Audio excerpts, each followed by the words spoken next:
প্রতিবার পুজো আসলেই বিগত কয়েক বছরে আমরা একই ছবি দেখেছি। বড় বড় ক্লাবগুলোকে পুজো করার জন্য অনুদান দেওয়া, সরকারের তরফে অনুদান দেওয়া হয়।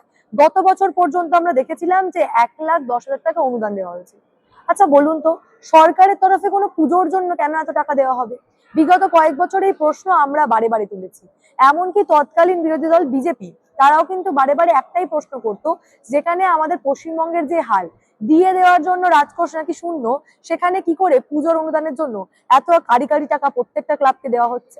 এবং এই ক্লাবের নাম করে পুজোর প্রচুর পরিমাণে টাকা, কেবলমাত্রই ক্লাবের পুজোর টাকাটা অনুদান হিসাবে দেওয়া হচ্ছে তা কিন্তু নয়, বরং বিদ্যুতের ক্ষেত্রে ছাড় থেকে শুরু করে একাধিক জায়গায় কিন্তু ক্লাবগুলোকে, নামি দামি ক্লাবগুলোকে সুবিধা করিয়ে দেওয়া হচ্ছে। কিন্তু প্রশ্ন হলো, যাদের আসলে প্রয়োজনীয়তা নেই এই টাকার, তারা কেন এই টাকা পাবে? এই প্রশ্ন বারে বারে তৎকালীন বিরোধী দল বিজেপি করেছে। পালা বদলের পর বিজেপি সরকার ক্ষমতায় এসছে এবং এবারে প্রত্যেকের মনে একটাই প্রশ্ন, এবারে কি তাহলে পুজোয় টাকা দেওয়া হবে? এই বড় বড় ক্লাবগুলোকে অনুদানের নামে লাখ লাখ টাকা কি সত্যি দেওয়া হবে? এই প্রশ্নটা যখন মাথাচাড়া দিয়ে উঠছে ঠিক পুজোর আগে আগে, আজকে বিজেপি সরকারের 12 বছর পূর্তির অনুষ্ঠান থেকে সাংবাদিক সম্মেলনে বর্তমান মুখ্যমন্ত্রী শুভেন্দু অধিকারী আবারও পরিষ্কার করে দিলেন যে যে ক্লাবগুলোর প্রয়োজনীয়তা রয়েছে কেবল তাদের পাশে দাঁড়াবে সরকার, বাকিদের জন্য টাকা দেওয়ার প্রয়োজনীয়তা নেই, এমনটাই কিন্তু শুভেন্দু অধিকারী বলছেন। যদিও তিনি পরিষ্কার করেননি এখনো পর্যন্ত বিষয় সিদ্ধান্ত নেওয়া চলছে বলে তিনি জানিয়েছেন, কিন্তু একটা বিষয় তিনি পরিষ্কার করে দিয়েছেন, যে সমস্ত ক্লাবের প্রয়োজনীয়তা নেই সে সমস্ত ক্লাবের পাশে কেন সরকার দাঁড়াবে। অর্থাৎ ছোট ক্লাব যাদের আদতেই টাকার সাহায্যের প্রয়োজন, তাদের পাশেই কেবলমাত্র সরকারের দাঁড়ানো উচিত, সেই বার্তাই আজকে আবারও শুভেন্দু অধিকারী দিয়েছেন। তার বক্তব্য আগে একবার শোনাবো। আর রিগার্ডিং দুর্গাপুজো, এটা নিয়ে আমি এখনো আলোচনা শুরু করিনি। আলোচনা আমি করব, তথ্য সংস্কৃতি দপ্তরের দায়িত্ব আমার হাতেই আছে, আমার সঙ্গে একজন রাষ্ট্রমন্ত্রী আছেন। আমি এটা সাংস্কৃতিক দপ্তরের মধ্যে পড়ে, আমি নিশ্চয়ই আলাপ আলোচনা করব। আমি একটা কথা শুধু বলবো, ওই সামান্য সরকারি অর্থ যাদের প্রয়োজন নেই, আমার মনে হয় তাদের দেওয়ারও দরকার নেই।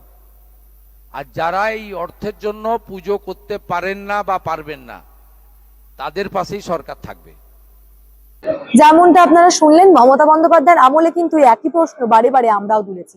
সত্যি তো, বড় বড় ক্লাব, এই যে সুজিত বসু, রীতিমতো এই যে শ্রীভূমির পুজোটা হতো, প্রত্যেকবার এরাও অনুদানের টাকা পেত, এবং কেবলমাত্র যে অনুদানের টাকা পেত তা কিন্তু নয়, বিভিন্ন জায়গা থেকেই পুজোর নাম করে প্রচুর পরিমাণে টাকা তোলা হতো। পরবর্তীতে এই কেবলমাত্র শ্রীভূমি নয়, শ্রীভূমি সহ একাধিক বড় বড় বিভিন্ন পুজোর ক্ষেত্রে সরকারি অর্থে কিন্তু পুজো হতো। কিন্তু বারংবার একটাই প্রশ্ন, এই সরকারি অর্থ কেন এই পুজোর কাজে ব্যবহার করা হবে? তারপরে পরবর্তীতে পুজোর পরের কার্নিভাল তো আপনারা প্রত্যেকেই জানেন। দীর্ঘদিন ধরে মানুষের যখন পাশে থাকা দরকার সরকারের, ডিএ মিটিয়ে দেওয়ার কথা, সে সমস্ত কিছু ছেড়ে সরকার এই নামি দামি ক্লাবগুলোকে টাকা দিতে ব্যস্ত। রাজকোষের টাকাই নামি দামি ক্লাবগুলোর পুজোতে দেওয়া হতো। কেবলমাত্র কিন্তু শ্রীভূমি নয়, প্রচুর ক্লাব রয়েছে, প্রত্যেককে যদি 1,10,000 টাকা করে অনুদান দেওয়া হয়, তাহলে ভাবুন তো ঠিক কত কোটি কোটি টাকা এই পুজোর জন্য ব্যয় করা হয়েছে। তাই উচিত, সরকার তো শুধু ক্লাব না, যাদের সমাজে একটু পিছিয়ে পড়েছে বা সমাজে যাদেরকে অসুবিধা হচ্ছে তাদের পাশেই সরকার থাকে। যাদের বলুন তো একটা কোটি কোটি টাকা আপনার পুজো করে, তাদের এই 1-1.5 লাখ টাকা কী হয়? কিছু দরকারই হয় না, কিন্তু তারা তবু নিয়ে ওই মাননীয়ার ছবি লাগানোর জন্য ব্যবহার করতেন। সেটা আর হবে না। আমরা পুজো এবং সরকার, সেটা দুটো আলাদা। ভারতীয় সংস্কৃতির সাথে যেই ভাবধারা মেলে তার বিষয়ে আপনার ভাবনা চিন্তা করে মানুষ পুজো করে, তার যার যার বিশ্বাসে মানুষ পুজো করে, যেভাবে মানে যার খুশি যেভাবে পুজো করে। কিন্তু এটা আমার একদম ব্যক্তিগত মতামত, প্লাস আমরা অনেক জায়গায় সনাতনী মতে যেভাবে দুর্গা সূত্রতে দুর্গার একটা ধারণা দেওয়া আছে, সেই ধারণাকে চেঞ্জ করে অনেক জায়গায় আমরা দেখেছি থিম পুজোর নামে দুর্গা পুজোর মূর্তি চেঞ্জ করে দেওয়া হয়। মানে আমাদের মিনময়ী যে মায়ের যে স্বরূপ, সেটাকে চেঞ্জ করে দেওয়া হয়। সেটাকে আমরা অনুরোধ করছি হাত জোর করে যে মায়ের স্বরূপটা চেঞ্জ না করে আপনারা যা খুশি থিম করুন, যেভাবে সজল ঘোষ পুজো করে, যেখানে যেভাবে আমরা পুজো করি, যে মায়ের মিনময়ী রূপটা সেম থাকবে। এছাড়া আপনি বহিরঙ্গে আপনি যা খুশি থিম করুন, সেটা যদি করে সত্যিকার সনাতনী মতে আপনারা পুজো করুন, সরকার কেন সবাই আপনাদের সাথে থাকবে। যেটা এই যে বিদ্যুতের ক্ষেত্রে আমরা দেখতে পাই যে বিদ্যুতের একটা ছাড় দেওয়া হয়, গত সরকারের আমলে ডিএ দেওয়া হয়নি, রাজকোষ নাকি শূন্য, বারে বার অজুহাত দেওয়া হয়েছে। তার সত্ত্বেও এই যে এত এত টাকা পুজোয় যে দেওয়া, সেটা নিয়ে কিভাবে দেখছেন? না, এটা তো আপনার মেলা, খেলা, ক্লাব, এগুলো তো বারবার আমাদেরই স্লোগান ছিল।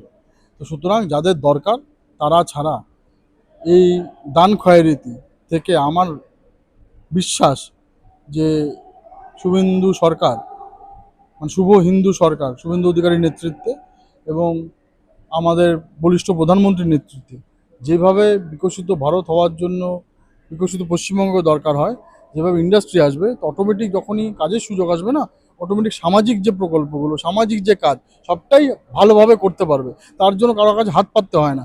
আমি একটা পুজো করি, আমার ওখানে যদি বড় বড় ইন্ডাস্ট্রি আসে, আমি একটা পুজো করলে তারা এসে নিজেরা এসে কেউ চাল ডাল বাঁশ সামগ্রী নিজেরা এসে স্বইচ্ছায় দিয়ে যায়, কারণ তারাও হিন্দু, তারাও চায় যে ভালো করে আমরা পুজো করি, সবাই একত্রিত পুজো হয়। তো তার জন্য কারোর সাথে দান করে দিতে দরকার হয় না।